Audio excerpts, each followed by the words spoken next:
पुराने जमाने की बात है। किसी छोटे से कस्बे के एक सराय में एक नौजवान आकर ठहरा। ये नौजवान बहुत दूर दराज से सफर करके आ रहा था। उसने अभी आधा सफर भी तय नहीं किया था कि रात हो गई। वो इस कस्बे में एक छोटी सी सराय में ठहर गया। ये जगह तो बहुत आरामदायक लगती है, कुछ देर यहाँ रखकर आराम कर लेता हूँ। इसी सराय में इसकी मुलाकात एक बूढ़े शख्स से हुई जो इत्तेफाक से इसी गांव जा रहा था जो नौजवान की मंजिल थी। पुराने जमाने में लोग पैदल या बैलगाड़ियों पर लंबे सफर किया करते थे। नौजवान और बूढ़ा खाने के दौरान एक दूसरे के करीब हुए। पर खुरदार, तुम भी चांदनगर जा रहे हो और मैं तो वही का रहने वाला हूँ। तुम किसके घर जा रहे हो? मैं अब्दुल कदीर नामी शख्स के घर जा रहा हूँ।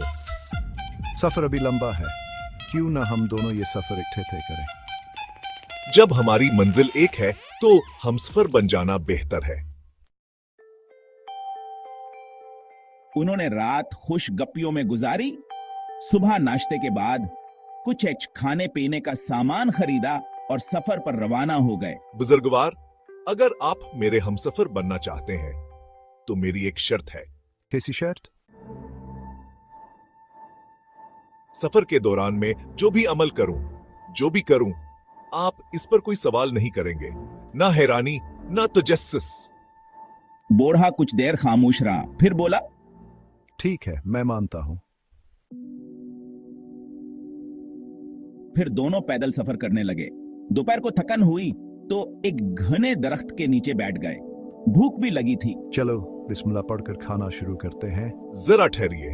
नौजवान ने अपने सामान से एक छतरी निकाली, बाएं हाथ में थामी, दाएं से खाना खाने लगा।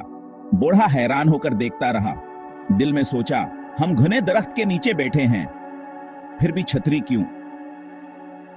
वो बोलने ही वाला था कि नौजवान की शर्त याद आई, मगर बोल ही पड़ा, भाई, हम सायादार दरख्त के नीचे बैठे हैं, फिर छतरी क्यों खोली? बुजुर्गवार, आपने वादा किया था कि सवाल नहीं करेंगे, लिहाजा अब हमारा रास्ता जुदा है। बूढ़ा घबरा गया। अरे अरे, मुझसे गलती हो गई। वादा करता हूं अब कोई सवाल नहीं करूंगा। फिर वो खाने लगे, आराम किया और सफर पर रवाना हो गए। शाम को अंधेरा छाने लगा।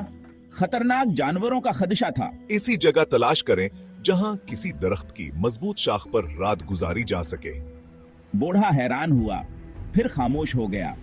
नौजवान ने ऐसा दरख्त ढूंढा और कहा, बुजुर्गवार, मैं आपको चढ़ने में मदद दूंगा। मैं बूढ़ा हूं, तुम तो जवान हो, मेरे लिए मुश्किल है। आपने वादा किया था। बूढ़ा लाचार मान गया। नौजवान ने मदद की और दरख्त पर चढ़ाया। दोनों दरख्त पर बैठकर रात गुजारते रहे। सुबह नौजवान ने पहले खुद जागा, फिर बुजुर्ग को जगाया, नीचे उतरे, बाकी बचा खाना खाया और चल पड़े। रास्ते में एक नदी आई। नौजवान ने ऐसी जगह तलाश की जहां नदी तंग हो। नौजवान जूते पहनकर नदी में उतर गया। बूढ़े ने जूते उतारे और बगल में दबा लिए। दिल में सोचा, ये नौजवान कितना बेवकूफ है, नए जूते खराब कर दिए। मगर कुछ न बोला। मंजिल करीब आ गई। दोपहर हो गई, भूख लगी, मगर नौजवान कहता रहा, चलिए बुजुर्गवार, मंजिल करीब है। जब चांदनगर पहुंचे तो बूढ़े ने रस्मी तौर पर कहा, बेटा, मेरे घर चलो। मेरी बेटी बहुत अच्छा खाना पकाती है, आज के दिन मेरे मेहमान हो। मैं अपने रिश्तेदार से मिलने जा रहा हूँ और सराय में ही रात गुजार लूंगा। बूढ़ा चला।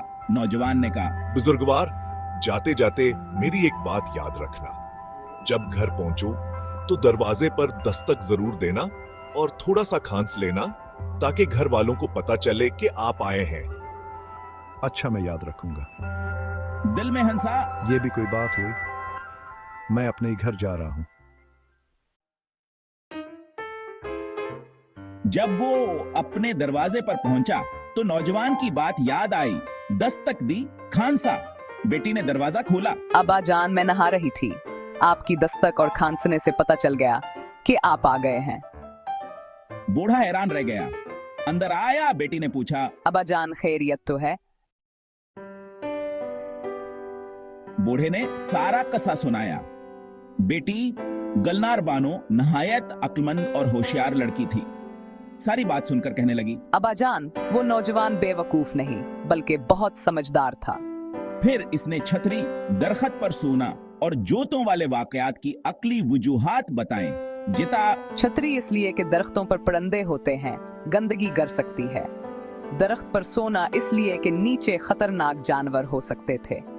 जूते पानी में इसलिए पहने कि सख्त जमीन पर नंगे पैर ना चलना पड़े।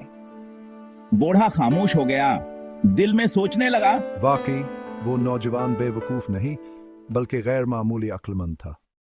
वीडियो पसंद आए तो लाइक शेयर और सब्सक्राइब करें। सुनने का बेहद शुक्रिया। मिलते हैं नई कहानी के साथ, तब तक के लिए इजाज़त दीजिए। खुदा हाफिज़।